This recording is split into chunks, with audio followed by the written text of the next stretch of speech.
माता वैष्णो देवी दे चरणे च मत्था टेकना। जय माता दी।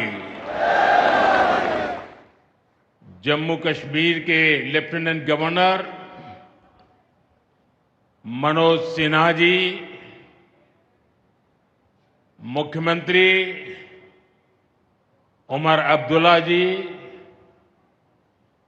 केंद्रीय मंत्रिमंडल के मेरे सहयोगी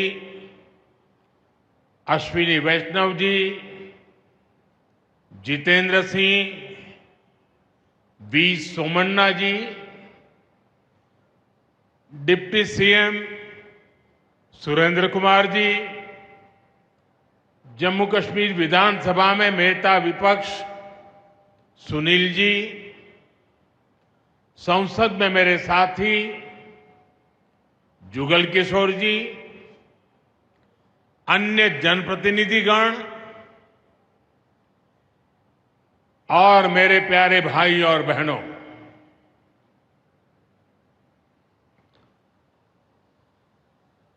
वीर जोरावर सिंह जी की ये भूमि है। मैं इस धरती को प्रणाम करता हूं। साथियों, आज का ये कार्यक्रम भारत की एकता और भारत की इच्छा शक्ति का विराट उत्सव है।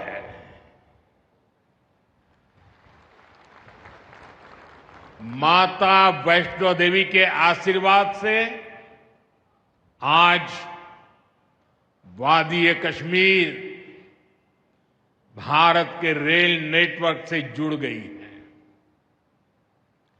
मां भारती का वर्णन करते हुए हम श्रद्धा भाव से कहते आए हैं, कश्मीर से कन्याकुमारी। ये अब रेलवे नेटवर्क के लिए भी हकीकत बन गया है। उधमपुर, श्रीनगर, बारामूला, ये रेल लाइन प्रोजेक्ट ये सिर्फ नाम नहीं है, ये जम्मू कश्मीर के नए सामर्थ्य की पहचान है। भारत के नए सामर्थ्य का जयघोष है। थोड़ी देर पहले मुझे चिनाब ब्रिज और अंजी ब्रिज का लोकार्पण करने का अवसर मिला है। आज ही 2 नई वंदे भारत ट्रेनें जम्मू कश्मीर को मिली है। यहां जम्मू में नए मेडिकल कॉलेज का शिलान्यास हुआ है। 46,000 करोड़ रुपए के प्रोजेक्ट्स जम्मू और कश्मीर के विकास को नई गति देंगे। मैं आप सभी लोगों को विकास के नए दौर के लिए बहुत बहुत बधाई देता हूं। साथियों, जम्मू कश्मीर की अनेक पीढ़ियां रेल कनेक्टिविटी का सपना देखते देखते गुजर गई। मैं कल सीएम उमर अब्दुल्ला जी का एक बयान देख रहा था और अभी भाषण में भी बताया। वो भी बोले थे कि जब वो 7वीं 8वीं में पढ़ते थे तब से इस प्रोजेक्ट को पूरा होने का इंतजार कर रहे थे। आज जम्मू कश्मीर के लाखों लोगों का सपना पूरा हुआ है।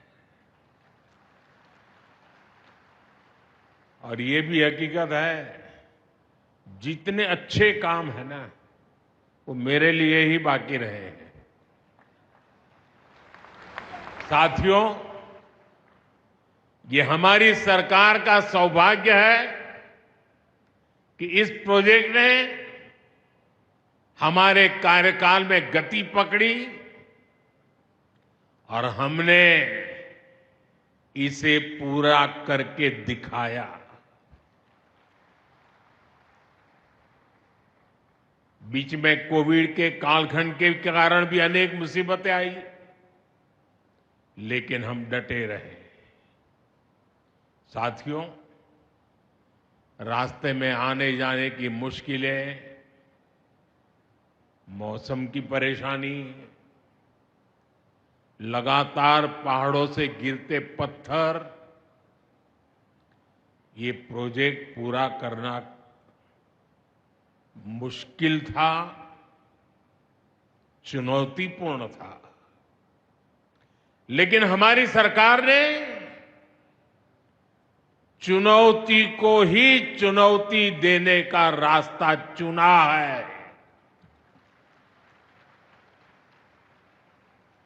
आज जम्मू कश्मीर में बन रहे अनेकों ऑल वेदर इंफ्रास्ट्रक्चर प्रोजेक्ट इसका उदाहरण है।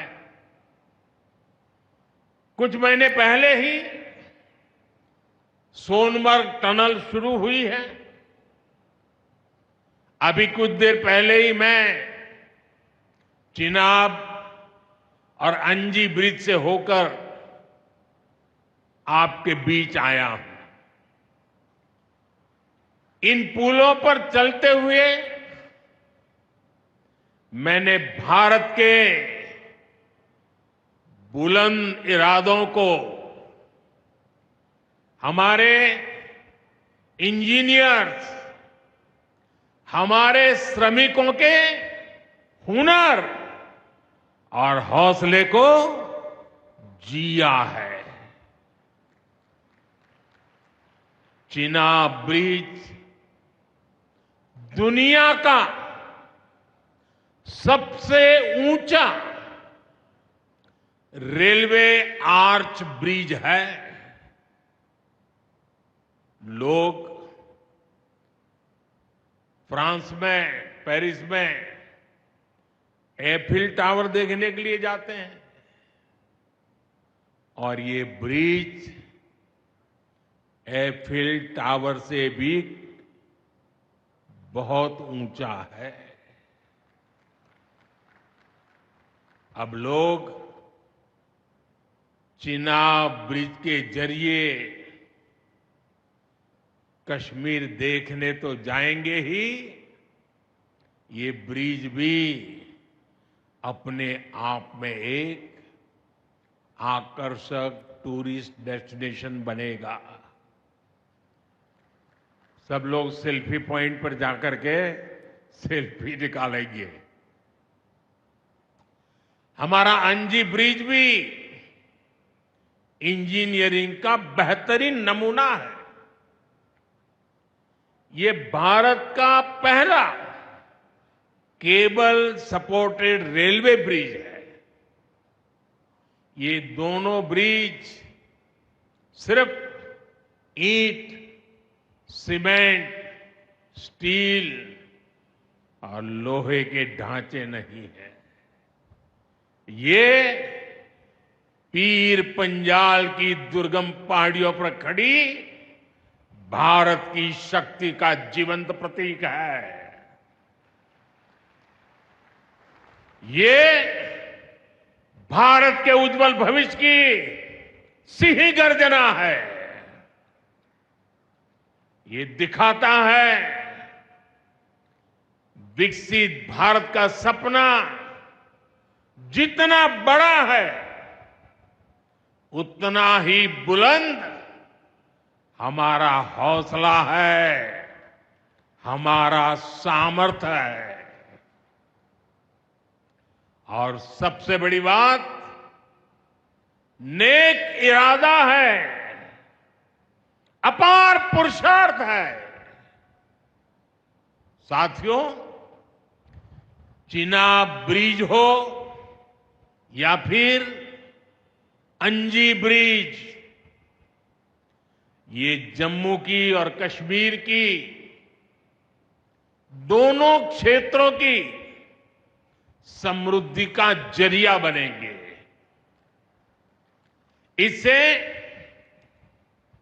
टूरिज्म तो बढ़ेगा ही, इकोनॉमी के दूसरे सेक्टर्स को भी लाभ होगा।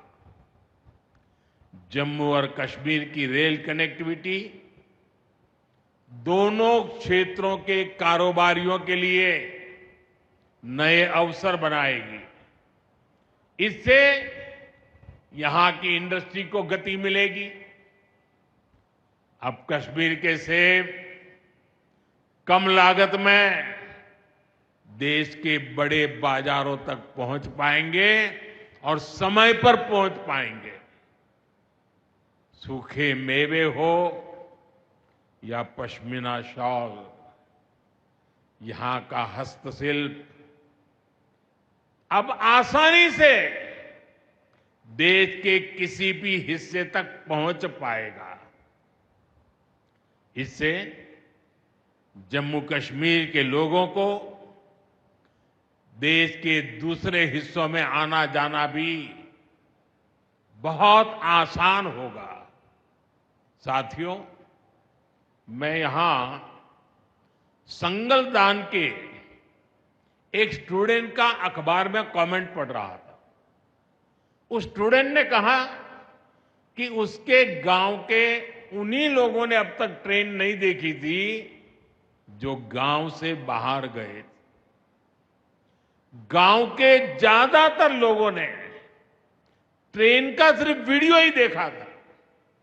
उन्हें अब तक यकीन ही नहीं हो रहा कि असली ट्रेन उनकी आंखों के सामने गुजरेगी। मैंने ये भी पढ़ा कि बहुत से लोग ट्रेनों के आने जाने का टाइम याद कर रहे हैं। एक और बिटिया ने बड़ी अच्छी बात कही। उस बिटिया ने कहा, अब मौसम तय नहीं करेगा कि रास्ते खुलेंगे या बंद रहेंगे। अब ये नई ट्रेन सेवा हर मौसम में लोगों की मदद करती रहेगी। साथियों, जम्मू कश्मीर मां भारती का मुकुट है। ये मुकुट एक से बढ़कर एक खूबसूरत रत्नों से जड़ा हुआ है। ये अलग अलग रत्न जम्मू कश्मीर का सामर्थ्य है। यहां की पुरातन संस्कृति, यहां के संस्कार, यहां की आध्यात्मिक चेतना, प्रकृति का सौंदर्य, यहां की जड़ी बूटियों का संसार, फलों और फूलों का विस्तार, यहां के युवाओं में आप लोगों में जो टैलेंट है वो मुकुट मणि की तरह चमकता है। साथियों, आप भली भांति जानते हैं, मैं दशकों से जम्मू और कश्मीर आता जाता रहा। इंटीरियर इलाकों में मुझे जाने का, रहने का अवसर मिला है। मैंने इस सामर्थ्य को लगातार देखा है, महसूस किया है, और इसलिए मैं पूरे समर्पण भाव के साथ जम्मू कश्मीर के विकास में जुटा हूं।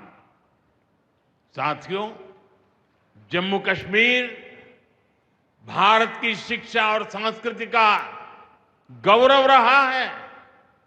आज भारत दुनिया के बड़े नॉलेज हब में से एक हमारा जम्मू कश्मीर बन रहा है। तो इसमें जम्मू कश्मीर की भागीदारी भी भविष्य में भी बढ़ने वाली है। यहां आईआईटी, आईआईएम, एम्स और नीट जैसे संस्थान है। जम्मू और श्रीनगर में सेंट्रल यूनिवर्सिटीज हैं। जम्मू और कश्मीर में रिसर्च इकोसिस्टम का भी विस्तार हो रहा है। साथियों, यहां पढ़ाई के साथ साथ दवाई के लिए भी अभूतपूर्व काम हो रहा है। बीते कुछ सालों में ही 2 स्टेट लेवल के कैंसर संस्थान बने हैं। पिछले 5 वर्षों में यहां 7 नए मेडिकल कॉलेज शुरू किए गए हैं।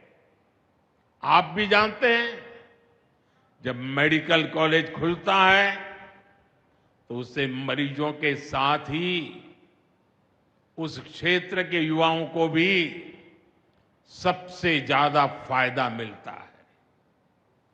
जम्मू कश्मीर में अब एमबीबीएस की सीटों की संख्या 500 से बढ़कर 1300 तक पहुंच गई है। मुझे खुशी है कि अब रियासी जिले को भी नया मेडिकल कॉलेज मिलने जा रहा है। Shri Mata Vaishno Devi institute of medical excellence, ये आधुनिक अस्पताल तो है, ये दान पुण्य करने की हमारी जो संस्कृति है उसका भी उदाहरण है।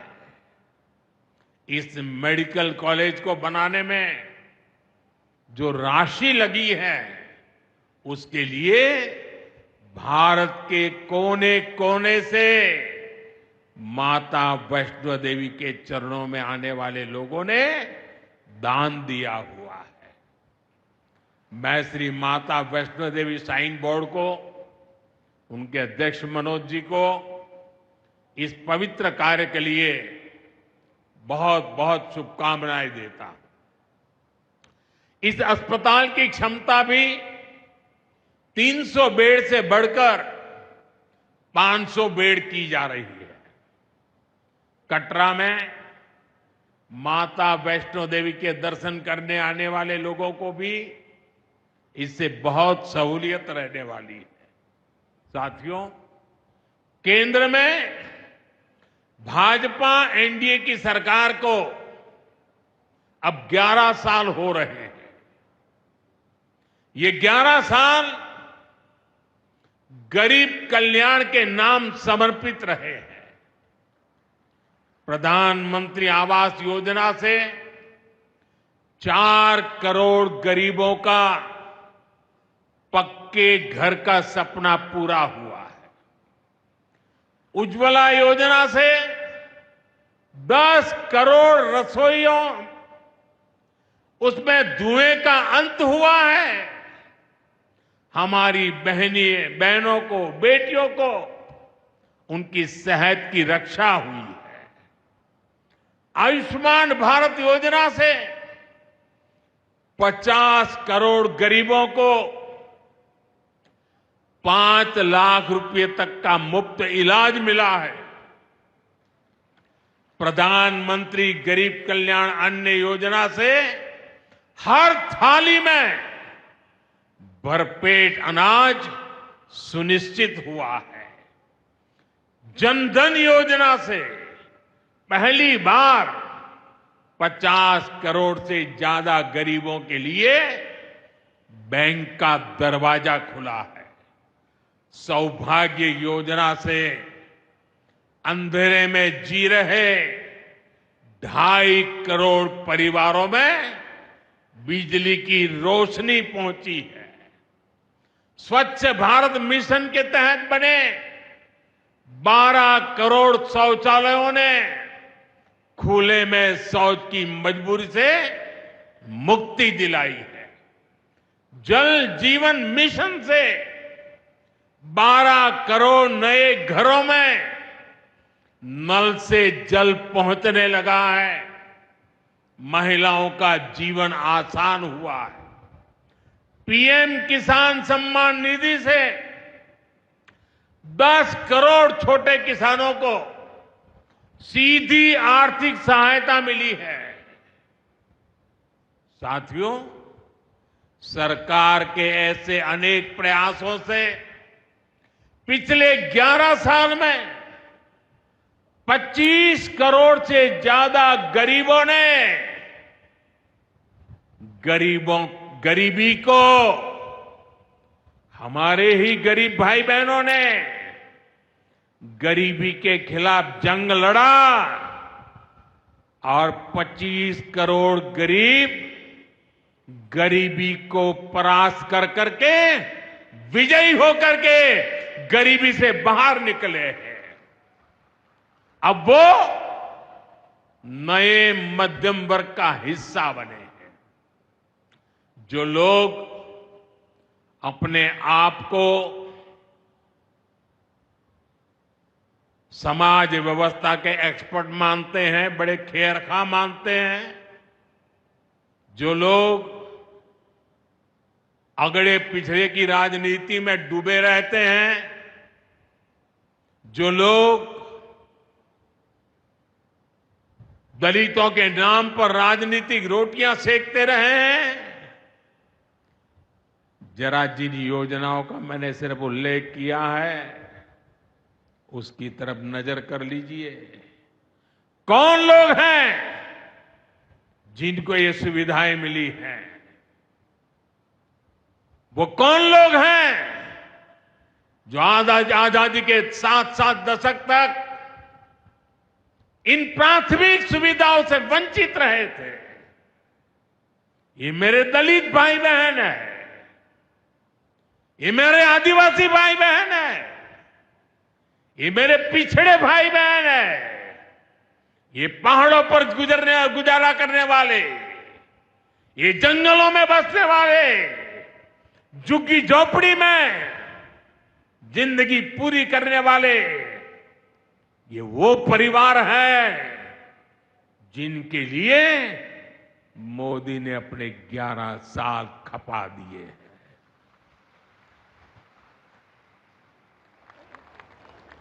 केंद्र सरकार का प्रयास है कि गरीबों को,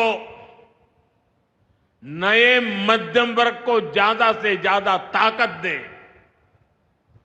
1 रैंक 1 पेंशन हो, 12 लाख रुपए तक की सैलरी को टैक्स फ्री करना हो, घर खरीदने के लिए आर्थिक सहायता देना हो, सस्ती हवाई यात्रा के लिए मदद देनी हो, हर तरह से सरकार गरीब और मध्यम वर्ग के साथ कंधे से कंधा मिलाकर चल रही है।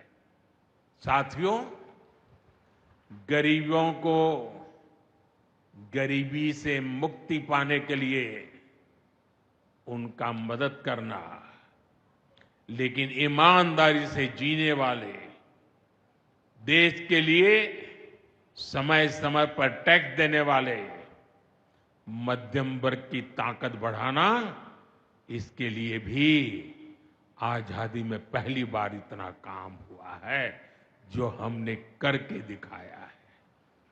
साथियों, हम अपने यहां नौजवानों के लिए लगातार रोजगार के नए अवसर बढ़ा रहे हैं और इसका एक अहम जरिया है टूरिज्म। टूरिज्म से रोजगार मिलता है, टूरिज्म लोगों को जोड़ता है, लेकिन दुर्भाग्य से हमारे पड़ोस का देश मानवता का विरोधी, मेलजोल का विरोधी, टूरिज्म का विरोधी, इतना ही नहीं, वो ऐसा देश है जो गरीब की रोजी रोटी का भी विरोधी है। 22 अप्रैल को पहलगाम में जो कुछ हुआ वो इसी का उदाहरण है। पाकिस्तान ने पहलगाम में इंसानियत और कश्मीरियत दोनों पर वार किया। उसका इरादा भारत में दंगे कराने का था। उसका इरादा कश्मीर के मेहनतकश लोगों की कमाई को रोकना था। इसलिए पाकिस्तान ने टूरिस्ट पर हमला किया। वो टूरिज्म जो बीते 4-5 साल में लगातार बढ़ रहा था, हर साल यहां रिकॉर्ड संख्या में टूरिस्ट आ रहे थे। जिस टूरिज्म से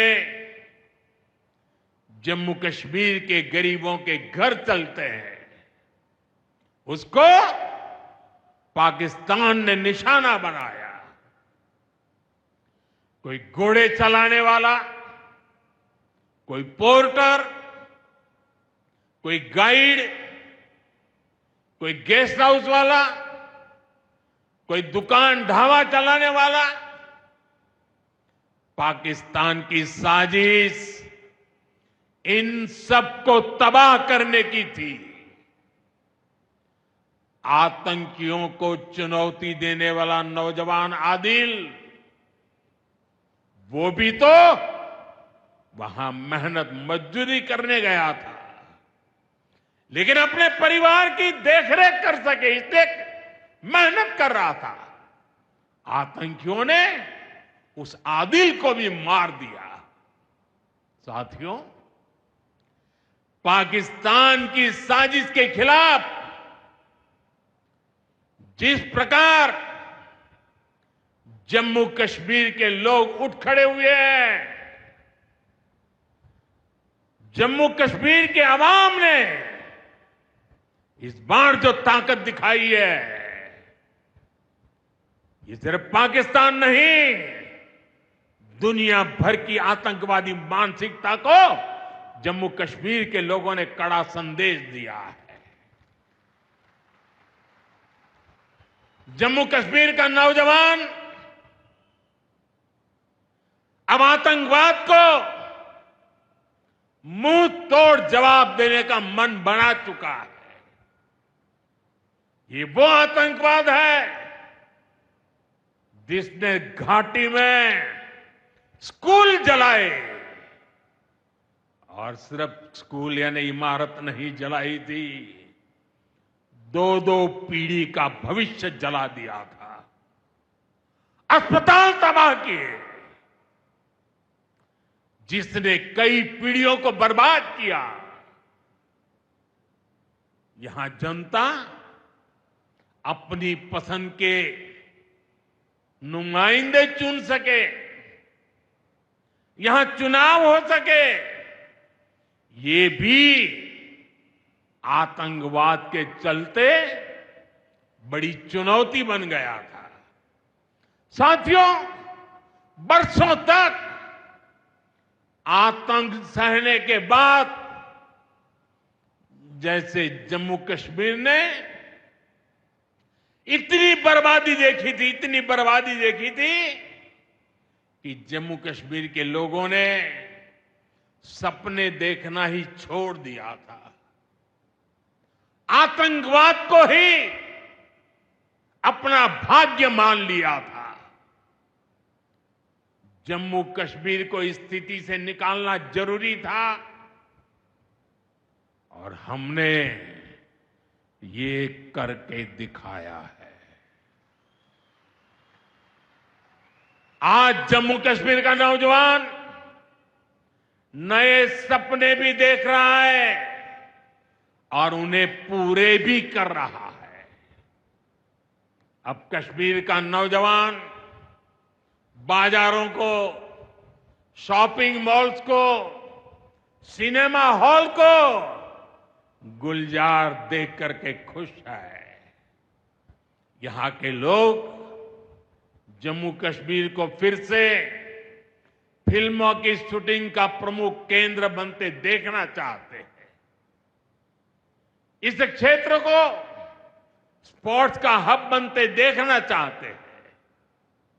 यही भाव हमने अभी माता खीर भवानी के मेले में भी देखा है। जिस तरह हजारों लोग माता के दर पर पहुंचे, वो नए जम्मू कश्मीर की तस्वीर दिखाता है। अब 3 तारीख से अमरनाथ यात्रा भी शुरू होने वाली है। ईद की उमंग भी हम चारों तरफ देख रहे हैं। विकास का जो वातावरण जम्मू कश्मीर में बना था, वो पहलगाम के हमले से डिगने वाला नहीं है। जम्मू कश्मीर के आप सभी लोगों को और आप सबसे नरेंद्र मोदी का वायदा है। मैं यहां विकास को रुकने नहीं दूंगा। यहां के नौजवानों को सपने पूरा करने से कोई भी बाधा अगर रुकावट बनती है, तो उस बाधा को पहले मोदी का सामना करना पड़ेगा। साथियों, आज 6 जून है। याद कीजिए, 1 महीने पहले, ठीक 1 महीने पहले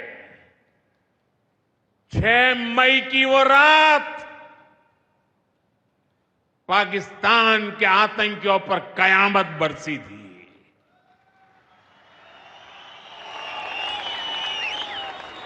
अब पाकिस्तान कभी भी ऑपरेशन सिंदूर का नाम सुनेगा तो उसे अपनी शर्मनाक शिकस्त याद आएगी। पाकिस्तानी फौज और आतंकियों ने कभी सोचा नहीं था कि भारत पाकिस्तान में सैकड़ों किलोमीटर अंदर जाकर के आतंकवादियों पर इस तरह वार करेगा। बरसों की मेहनत से उन्होंने आतंक की जो इमारतें बनाई थी, वो कुछ ही मिनटों में खंडहर में बदल गई है। और ये देख पाकिस्तान बुरी तरह बौखला गया था और उसने अपना गुस्सा जम्मू के, पूंछ के दूसरे जिलों के लोगों के पर भी निकाला। पूरी दुनिया ने देखा कि पाकिस्तान ने कैसे यहां घर उजाड़े, बच्चों पर गोले फेंके, स्कूल, अस्पताल तबाह किए, मंदिर, मस्जिद, गुरुद्वारों पर शेलिंग की। आपने जिस तरह पाकिस्तान के हमलों का मुकाबला किया, वो हर देशवासी ने देखा है। इसलिए अपने परिवारजनों ने उनके साथ हर देशवासी पूरी शक्ति से खड़ा है। साथियों, जिन लोगों की क्रॉस बॉर्डर फायरिंग में मृत्यु हुई है, उनके परिवार के सदस्य को कुछ दिन पहले ही नियुक्ति पत्र सौंपे गए हैं। शेलिंग से प्रभावित 2000 से ज्यादा परिवारों की तकलीफ भी हमारी अपनी तकलीफ है। इन परिवारों को शेलिंग के बाद अपने घर की मरम्मत के लिए आर्थिक मदद दी गई थी। अब केंद्र सरकार ने ये तय किया है कि इस मदद को और बढ़ाया जाए। आज के इस कार्यक्रम में मैं इसकी भी जानकारी आपको देना चाहता हूं। साथियों, जिन घरों में बहुत ज्यादा नुकसान हुआ है उन्हें अब 2 लाख रुपए और जो घर आंशिक रूप से क्षतिग्रस्त हुए उन्हें 1 लाख रुपए की सहायता अलग से दी जाएगी, अतिरिक्त दी जाएगी।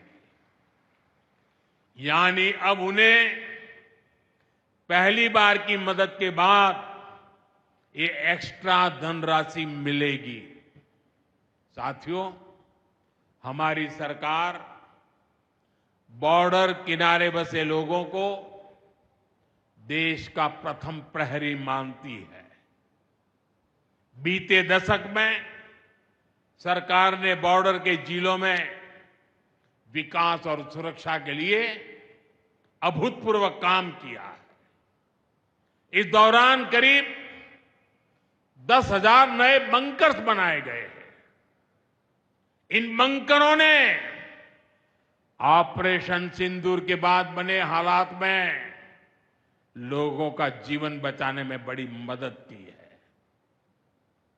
मुझे बताते हुए खुशी है कि जम्मू और कश्मीर डिवीजन के लिए 2 बॉर्डर बटालियन बनाई गई है। 2 वुमेन बटालियन बनाने का भी काम पूरा कर लिया गया है। साथियों, हमारा जो इंटरनेशनल बॉर्डर है उसके पास जो बहुत दुर्गम इलाके हैं वहां भी सैकड़ों करोड़ रुपया खर्च करके नया इंफ्रा बनाया जा रहा है। कठुआ से जम्मू हाईवे को 6 लेन का एक्सप्रेसवे बनाया जा रहा है। अखनूर से पुंछ हाईवे का भी चौड़ीकरण किया जा रहा है। वाइब्रेंट विलेज प्रोग्राम के तहत भी बॉर्डर के गांवों में विकास के काम को और गति दी जा रही है। जम्मू कश्मीर के 400 ऐसे गांव जहां ऑल वेदर कनेक्टिविटी नहीं थी, उन्हें 1800 किलोमीटर की नई सड़कें बिछाकर जोड़ा जा रहा है। इस पर भी सरकार 4,200 करोड़ रुपए से ज्यादा खर्च करने जा रही है।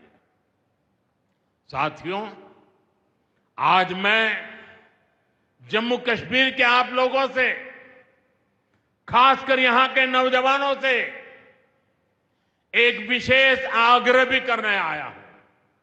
और जम्मू कश्मीर की धरती से मैं देश को भी आग्रह करना चाहता हूं। आपने देखा है कि कैसे ऑपरेशन सिंदूर ने आत्मनिर्भर भारत की ताकत दिखाई है। आज दुनिया भारत के डिफेंस इकोसिस्टम की चर्चा कर रही है और इसके पीछे एक ही कारण है, हमारी सेनाओं का मेक इन इंडिया पर भरोसा। सेनाओं ने जो कर दिखाया, अब वही हर भारतवासी को दोहराना है। इस साल के बजट में हमने मिशन मैन्युफैक्चरिंग की घोषणा की है। इस मिशन के तहत सरकार मैन्युफैक्चरिंग को नई उड़ान देने का काम कर रही है। मैं जम्मू कश्मीर के युवाओं से कहूंगा, आइए इस मिशन का हिस्सा बनिए।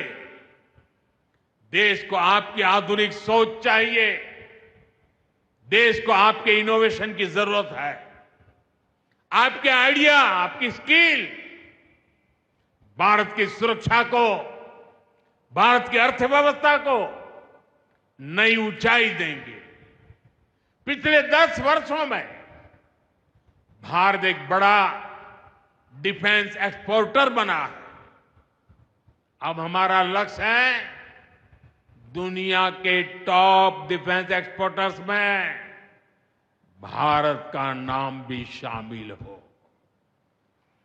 इस लक्ष्य की ओर हम जितना तेजी से बढ़ेंगे उतनी ही तेजी से भारत में रोजगार के लाखों नए अवसर पैदा होंगे। साथियों, हमें एक और संकल्प लेना है। जो सामान भारत में बना हो, जिसमें हमारे देशवासियों का पसीना लगा हो, हम सबसे पहले उसे ही खरीदें। और यही राष्ट्रभक्ति है, यही राष्ट्र की सेवा है। सीमा पर हमें हमारी सेनाओं का मान बढ़ाना है और बाजार में हमें मेड इन इंडिया का गौरव बढ़ाना है। साथियों, एक सुनहरा और उज्जवल भविष्य जम्मू कश्मीर का इंतजार कर रहा है। केंद्र सरकार और यहां की सरकार मिलकर विकास के कार्यों में जुटे हैं, एक दूसरे को सहयोग कर रहे हैं। शांति और खुशहाली के जिस रास्ते पर हम आगे बढ़ रहे हैं, हमें उसे लगातार मजबूत करना है। मां वैष्णो देवी के आशीर्वाद से विकसित भारत, विकसित जम्मू कश्मीर का यह संकल्प सिद्धि तक पहुंचे, इसी कामना के साथ आप सभी को फिर से ये ढेर सारे विकास के प्रोजेक्ट के लिए और एक से बढ़कर एक शानदार प्रोजेक्ट के लिए मैं बहुत बहुत बधाई देता हूं। दोनों मुट्ठी बंद करके पूरी ताकत से मेरे साथ बोलिए, भारत माता की। आवाज हिंदुस्तान के हर कोने में गूंजनी चाहिए। भारत माता की, भारत माता की, भारत माता की, भारत माता की। बहुत बहुत धन्यवाद।